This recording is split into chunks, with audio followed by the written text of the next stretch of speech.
Jadi sampai di mana? Oh, kursi roda bocor. Ini sharing dulu pengalaman sebagai tahadus bin nikmah. Salah satu bukti bahwa gimana kalau kita ngandelin Allah, berdoa kepada Allah, dan memurnikan keyakinan kita kepada Allah, itu amazing. Tapi kalau setengah-setengah, maka Allah juga, aku tergantung bagaimana prasangka hambaku kepada ana inda dhanni abdi bi. Jadi kontraktor sejati aja. Bahkan saya pernah ngalamin kontrak di sebuah rumah gubuk di dalam hutan. Kenapa bisa kayak gitu? Karena di rumah yang sebelumnya kita disuruh keluar, nggak sanggup bayar kontrakan. Bayar kontrakannya per bulan karena nggak ada duit kalau gede-gede per tahun, jadi per bulan aja. Nggak sanggup bayar, akhirnya harus keluar, dan cuma ada satu pilihan, yaitu rumah gubuk yang ada di tengah kebun, atau lebih tepatnya kayak mirip lebih ke hutan daripada kebun karena pelosok banget. Dan gubuk itu tidak ada dinding di bawah, cuma ada dinding di atas.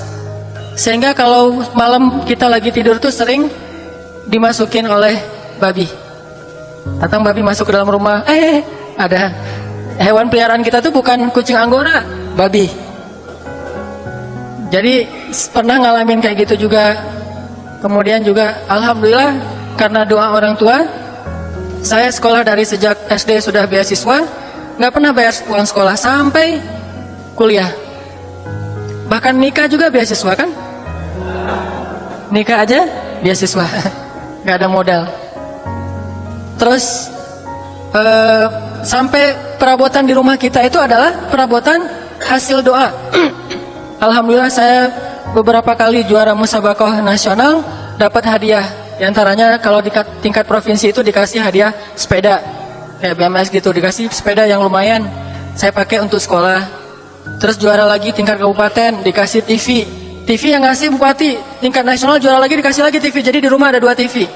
Begitu tukang pajak, dulu kan TVRI mah pakai pajak ya, datang ke rumah minta bayar pajak per bulan itu yang pajak TVRI. Ibu saya bilang, ini TV bukan saya beli, dikasih sama gubernur. Jadi kalau mau minta pajak, minta sama gubernur, kata ibu saya. Orang TV-nya liar, ini gimana caranya nih bu? Ya terserah, mau bayar pajak, saya nggak siap bayar pajak, soalnya saya juga nggak pernah minta TV, yang ngasih gubernur. Akhirnya ya udahlah ditanda tangan aja lah bu, tanda tangan lunas gitu. Dianggap lunas, terserah dia ntar gimana dengan gubernur. Hampir bisa dibilang keluarga saya yang pertama kuliah itu saya. Dari 7 bersaudara, saya anak kelima. Kalau dari saudara kandung, saya anak pertama. Dari saudara tiri itu, kalau dari ibu tuh ber-7. Kalau dari ayah, banyak soalnya.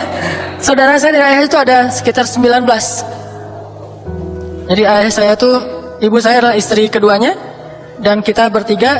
Ibu saya, ayah itu adalah suami keduanya. Ini unik banget nih keluarga. Karena suami pertamanya ada musibah gitu, akhirnya nikah dengan ayah saya. Nah, jadi keluarga kita tuh total sekitar 20-an. Saya nggak persisnya berapa, 20-an karena ada yang udah meninggal, saya harus ingat-ingat dulu. Dari 20-an keluarga kita, saya orang pertama yang kuliah. Keluar negeri pula, Al-Azhar, Kairo gitu loh. Itu ngandelin apa coba? Nggak mungkin ngandelin duit. Nggak mungkin ngandelin lobby, orang kita nggak punya kenalan siapa-siapa, orang yang berpengaruh, murni dari nol banget. Tapi karena mungkin bukan doa saya waktu itu masih culun gak jelas gitu, nggak bisa ngedoain yang benar. Doa dari orang tua, doa yang luar biasa, akhirnya bisa ngerasain perubahan yang jelas signifikan dalam keluarga kita. Karena doa orang tua, akhirnya kita bisa tinggal di rumah kontrakan, tetapi udah lebih layak di komplek gitu. Rumah kontrakannya di perumahan. Kemudian udah ada telepon rumah. Pas saya ke Mesir, alhamdulillah dengan doa dari ibu saya yang bisa ngebiayain adik-adik sekolah. Adik-adik sekolah saya kirimin, tiap 3 bulan sekali saya kirimin. Sampai akhirnya saya tanya pas sudah dekat bulan Ramadan, "Ma, butuh apa di rumah?" "Ya nih bang," dia manggil saya abang gitu ya.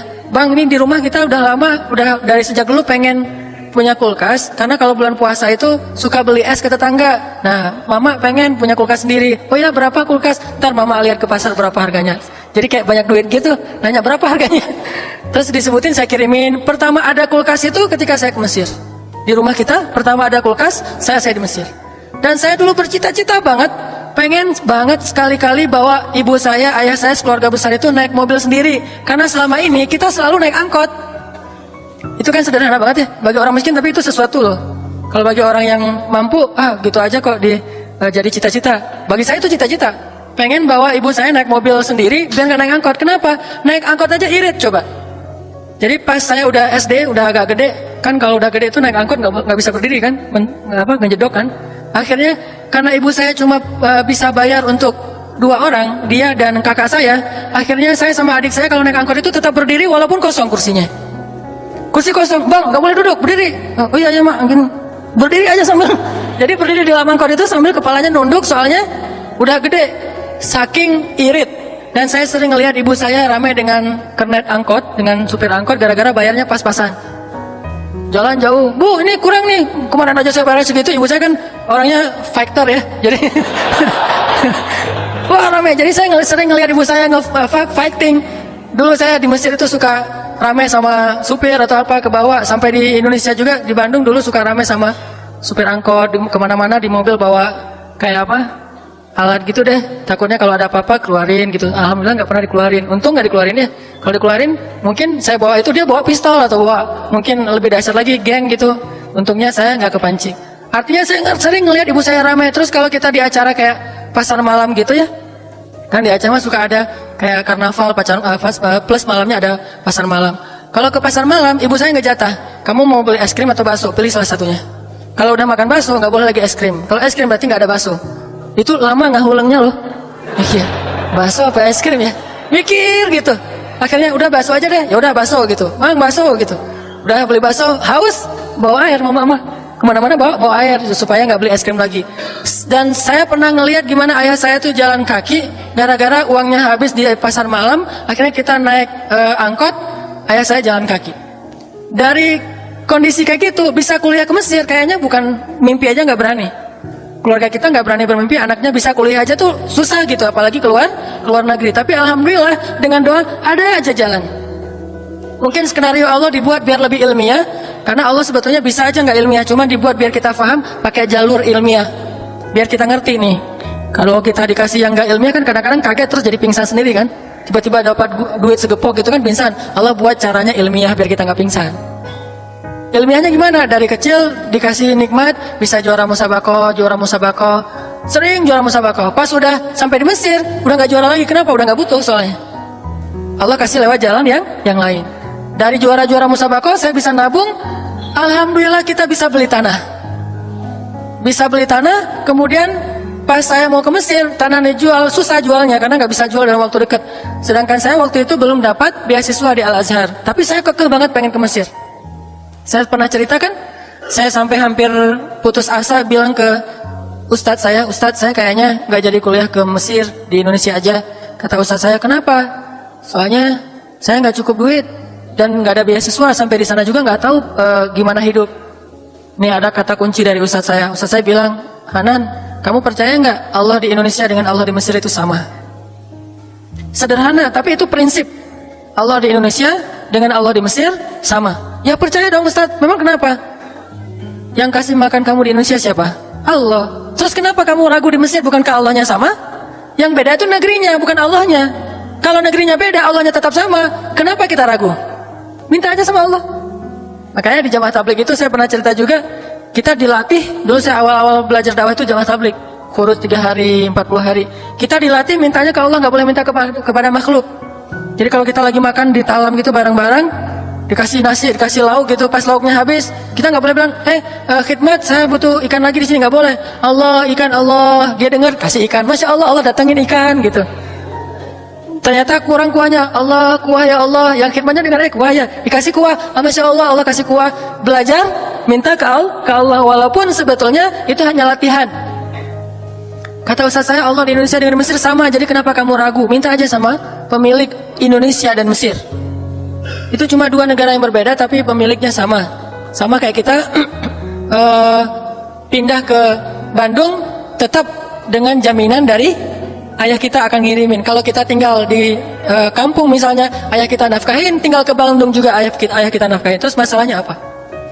Dan ayah kita kaya lagi, jadi nggak ada masalah buat dia berapapun yang kita butuhkan. Yang masalah kalau ayah kita udah nggak mau nafkahin. Mulai sekarang kalau kamu keluar dari Banda Aceh, kamu bukan anak saya lagi. Itu baru masalah tuh. Tapi kalau, nak, nggak apa-apa kamu ke Mesir, nak, nggak apa-apa kamu ke Jakarta, ke Bandung, terserah kamu. Ayah akan nafkahin seberapapun yang kamu butuhkan. Kan aman tuh. Karena ayahnya sama. Tapi kalau ayahnya udah beda, ayahnya berubah gitu. Kenapa ayahnya beda? Ternyata ada broken home gitu. Ayahnya cerai sama ibu kita, terus ayahnya hilang aja, nggak tahu kemana, nggak mau lagi menafkahi. Nah, ini baru kita bikin galau tuh. Jadi Ustaz saya bilang sederhana, Allahnya sama.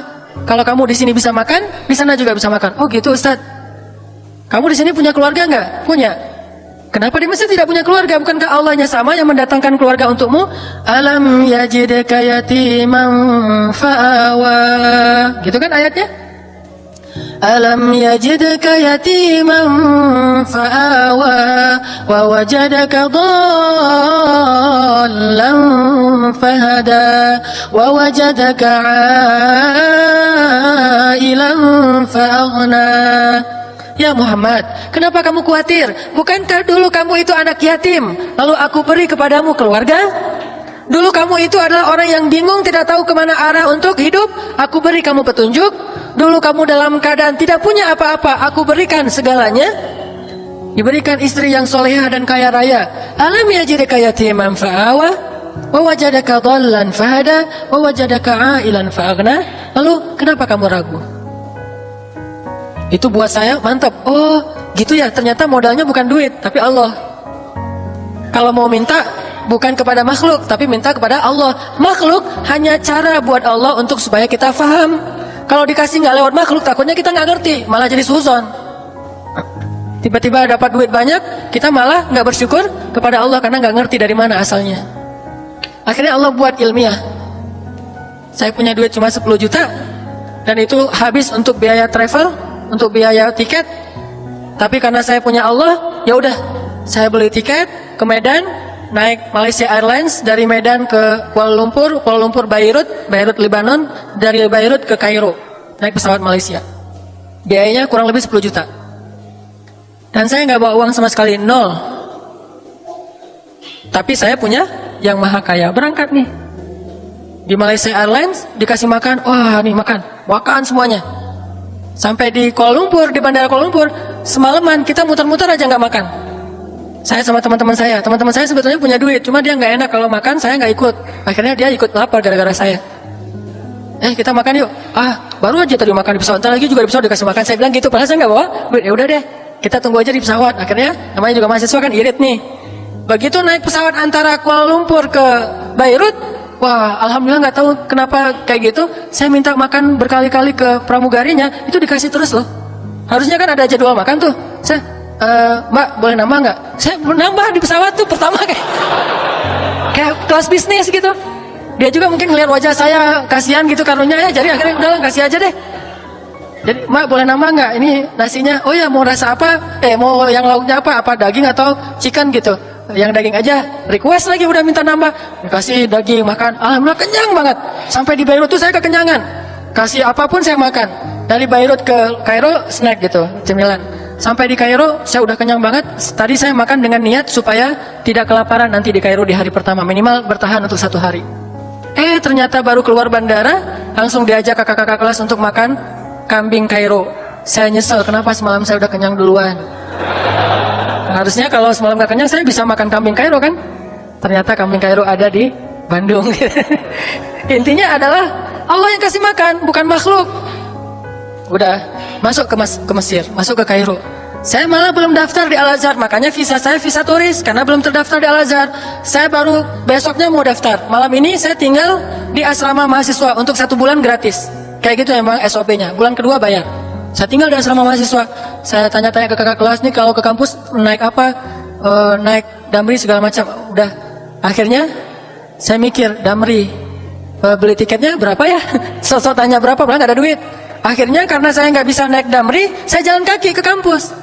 Nggak punya duit sama sekali dan nggak ada yang tahu kalau saya nggak punya duit. Saya jalan kaki ke kampus, lumayan sekalian treadmill, jalan tuh ke kampus sampai kurang lebih sekitar 3 kilo lah. 3 kilo jalan ke kampus, sampai di kampus saya daftar, ngantri dulu, daftar.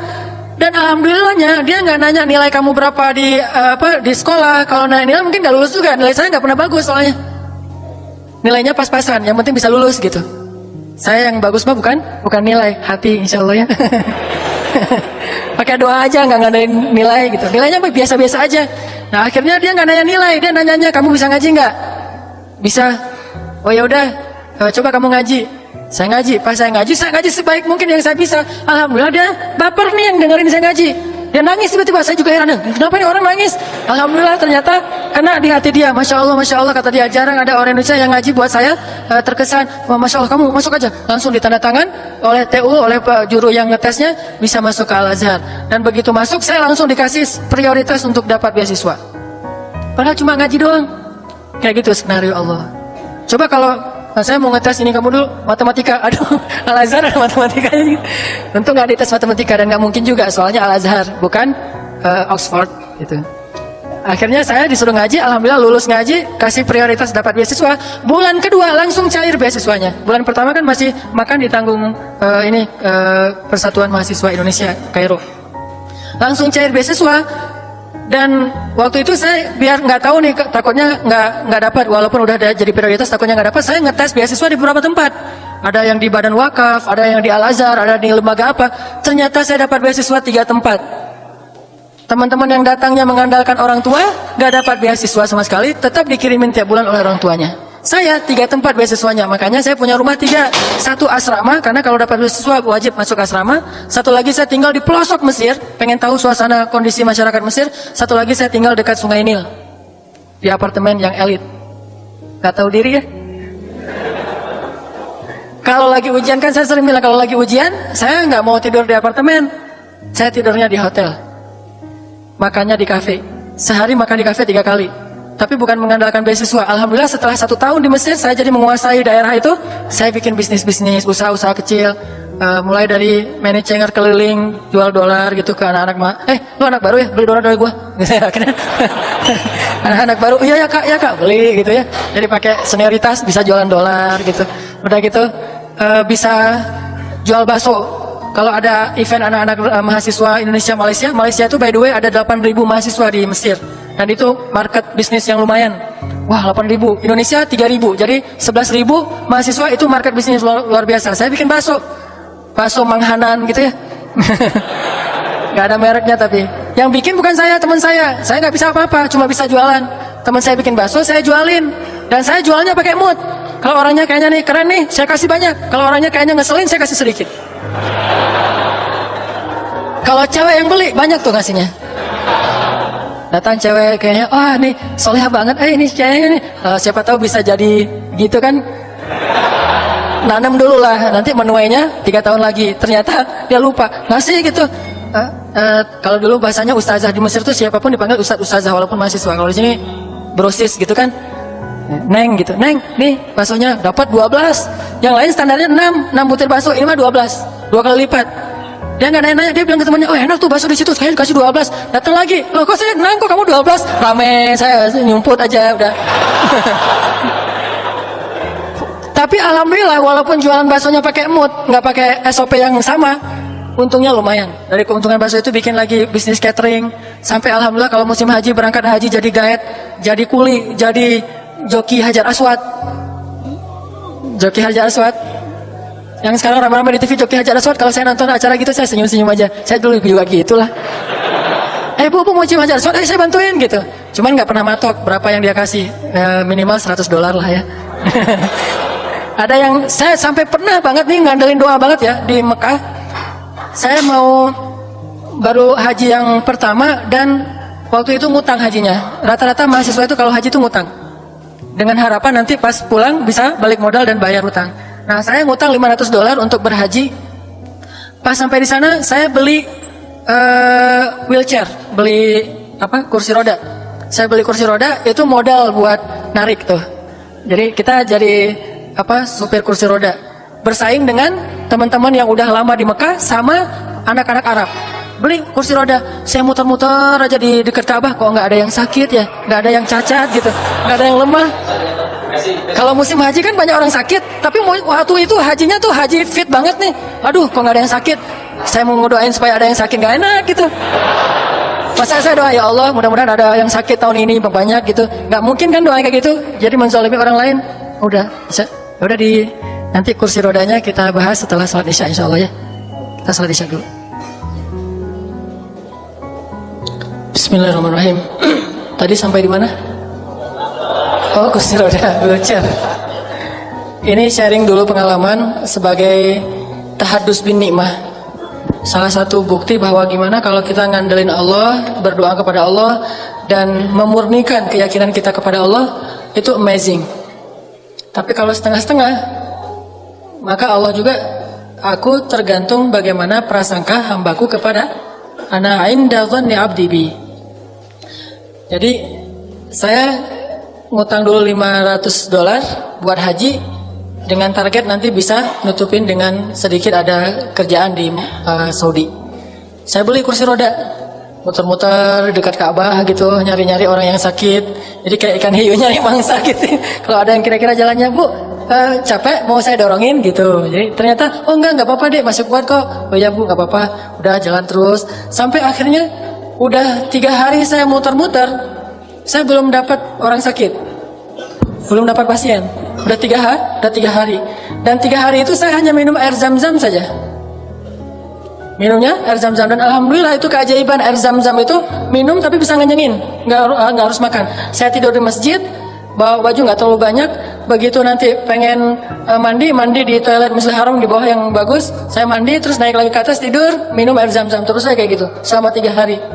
Setelah 3 hari saya terus berharap nggak mungkin lah Allah membiarkan saya kayak gini.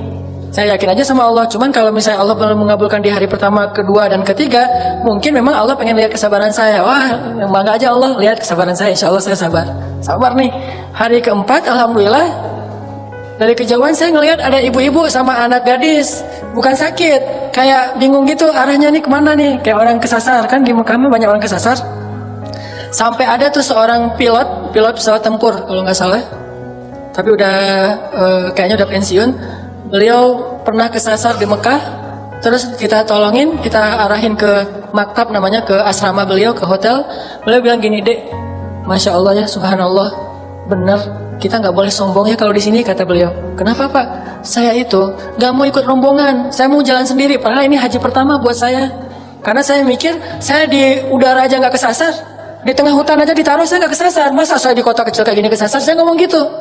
Jadi saya nggak mau ikut pembimbing, nggak mau ikut rombongan. Saya yakin bisa pulang sendiri. Jadi saya tinggalin rombongan. Ternyata benar, saya muter-muter nggak tahu di mana rumah saya, kesasar. Jadi nggak boleh sombong. Ada ibu-ibu kayak kesasar gitu, saya samperin.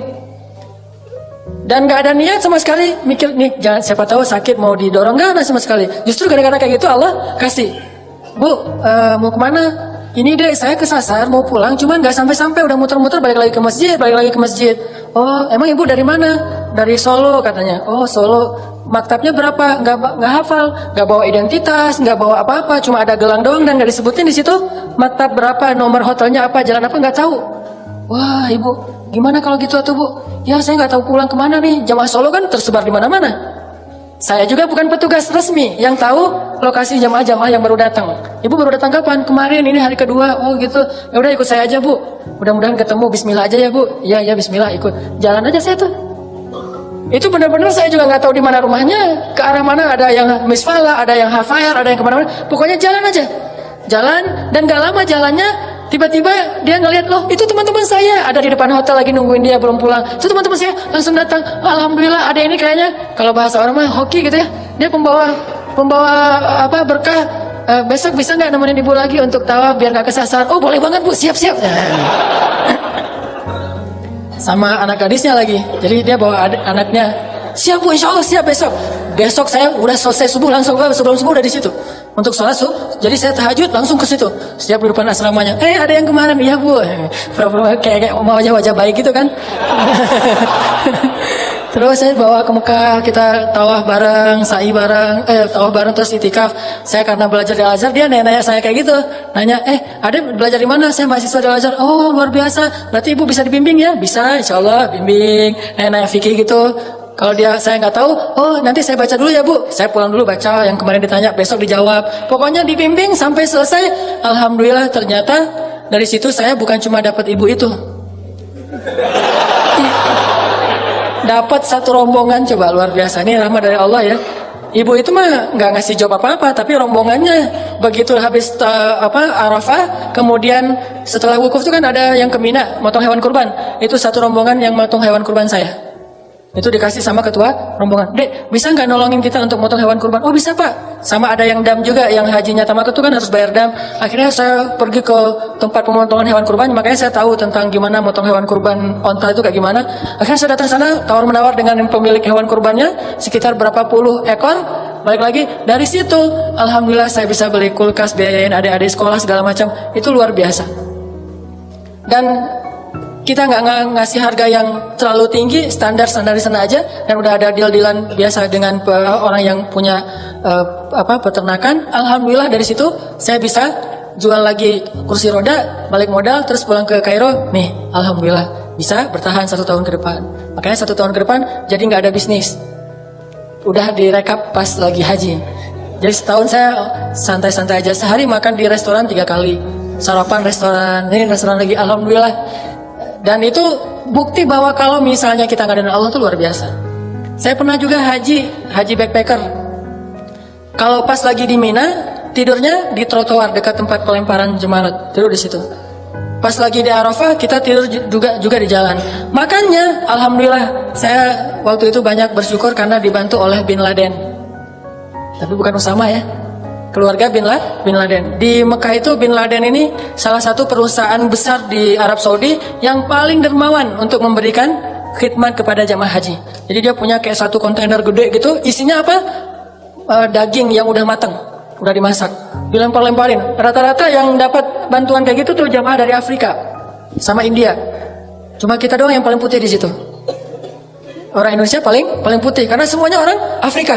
Kita ikut bareng, lemparin, dapat 2 bungkus daging onta gitu. Daging onta kan bagus banget untuk kesehatan dan energi ya. Jadi saya dapat daging onta 2, makan, mahasiswa gitu. Allah kasih luar biasa. Baru nanti kerja lagi, ngangkut tempat tidur dari lantai 1 ke lantai 10 yang pernah saya cerita sebelumnya. Ada satu pelajaran yang saya dapat dari perjalanan hidup saya kayak gitu, sampai akhirnya saya bisa pulang ke Indonesia, tinggal di Bandung, dan Allah mudahkan segala keurusan hidup saya. Satu aja pelajarannya. Kalau kita mau ditolong oleh Allah dengan cara ajaib, tunjukkan keyakinan kita dalam kondisi-kondisi yang ajaib, yang sulit. Justru saat itu Allah akan menunjukkan pertolongan-pertolongan yang ajaib. Kalau kondisinya biasa-biasa aja, maka Allah akan menolong kita juga biasa-biasa aja. Dan tipsnya, kadang-kadang kita harus nekat sedikit. Karena hanya dengan sedikit nekat, kita bisa belajar tawakal. Kalau semuanya harus dihitung logis, kapan kita akan belajar tawakal? Ini kayaknya kurang logis nih. Memang kita butuh hitung-hitungan logis, ilmiah butuh. Cuman sedikit nekat itu dibutuhkan juga. Harus dikombin nih.